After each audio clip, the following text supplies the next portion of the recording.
Ensuite, la guerre s'est déclarée. Il aurait pu ne pas faire la guerre puisque c'était un des meilleurs éléments de l'école des beaux-arts de Paris. Et on lui a proposé d'aller au service de camouflage à Carcassonne. Il s'est offusqué, une pareille proposition. Moi, un Breton, me planquer, n'importe comment, il y en a pour 2 ou 3 mois. Et voilà comment il a été fait prisonnier. Alors, il y a une anecdote amusante, c'est que pendant la drôle de guerre, je ne sais pas si c'est quand il faisait la retraite ou pas, enfin, en tout cas, ils ont beaucoup marché et un soir, ils se sont arrêtés pour dormir dans la campagne et il a mis sa tête sur quelque chose de dur, ce qui lui a servi d'oreiller.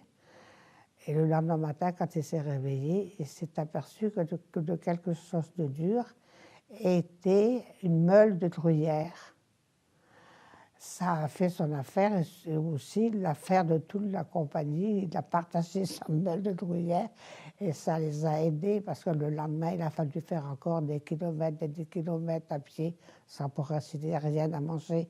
Heureusement qu'ils avaient le morceau de gruyère, un gros morceau de gruyère dans leur besace.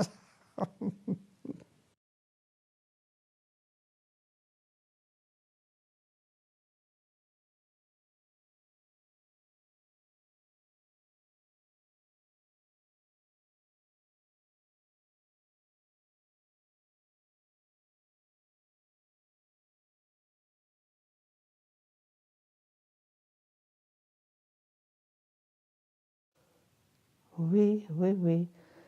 Oui, mais il ne gardait pas du tout de rancœur vis-à-vis des Allemands. Il trouvait que les Allemands étaient corrects et il n'a pas eu à se plaindre de l'attitude des Allemands. Mais comme il était artiste peintre, c'était bon à rien. Il n'allait pas dans les fermes ni rien, très peu. Il a fait 42 métiers différents. Il a fait quand même de travaux de peintre, avec des hôpitaux entiers à refaire. Enfin, il a fait marchand de pommes de terre, il a travaillé dans les mines de sel. Enfin, il allait là où il y avait un trou. Mais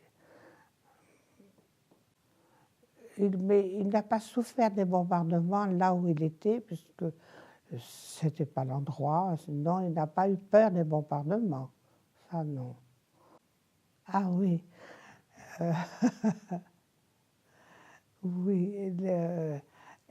Mon mari était catholique pratiquant, donc lorsque on leur a proposé de faire une messe dans une grange, mon mari était d'accord pour y aller. Il est allé et il s'est aperçu qu'au fond de la grange, il y avait un gros tas d'oignons, des réserves d'oignons. Si bien qu'avant de partir, avant de quitter la grange, il a pris la peine, lui et ses camarades qui étaient là, ils n'étaient pas nombreux d'ailleurs, à la messe, il a pris la peine de remplir ses poches d'oignons. Et quand il est arrivé au camp, il a dit, ben moi j'ai trouvé des oignons, il y en a formidables, il y en a plein. Si bien que les dimanches suivants, il y avait beaucoup plus de monde à la messe. Et ils avaient tous des capotes toutes gonflées. Alors, ce qu'il a fait aussi, c'est qu'il a préféré supprimer ses papiers en tant que prisonnier de guerre. Il n'avait plus droit à aucune ration, plus rien. Pour lui, c'était une façon comme une autre de résister, quoi. Voilà. Donc, il n'avait plus de papiers. Mais par contre, il a quand même très bien vécu en quelque sorte parce que grâce à son talent de dessinateur, il avait trouvé la formule, il faisait le portrait au crayon de tous ses camarades, de ceux qui le lui demandaient, et en contrepartie, les copains, quand ils recevaient des colis, lui donnaient une boîte de sardines, une boîte de pâté. Enfin, il n'a pas été très malheureux au point de vue nourriture parce qu'il faisait du troc. la ressemblance de ces dessins était garantie. Et les parents étaient très fiers de recevoir un dessin comme cela de leur fils tout récent.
Non, alors en mai 1945, donc il est libéré, et aussitôt il va de nouveau à l'école des Beaux-Arts à Paris, parce que c'est curieux, même 20 ans après, quand on allait à Paris, il fallait passer par l'école des Beaux-Arts.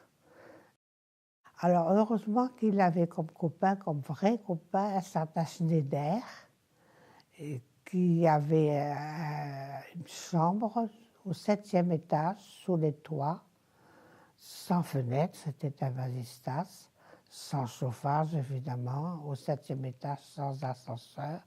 Mais ce Schneider lui a dit, si tu veux, tu peux venir dormir dans ma piole, moi, il y a de la place pour deux si tu veux. Et voilà comment il a pu trouver un toit quand même. Oui, Schneider, c'était une vérité alsacienne. Et son père, donc de par ses fonctions, puisqu'il était propriétaire et directeur de cette vérida, il avait des relations. Schneider a eu le prix de Rome de gravure en médaille.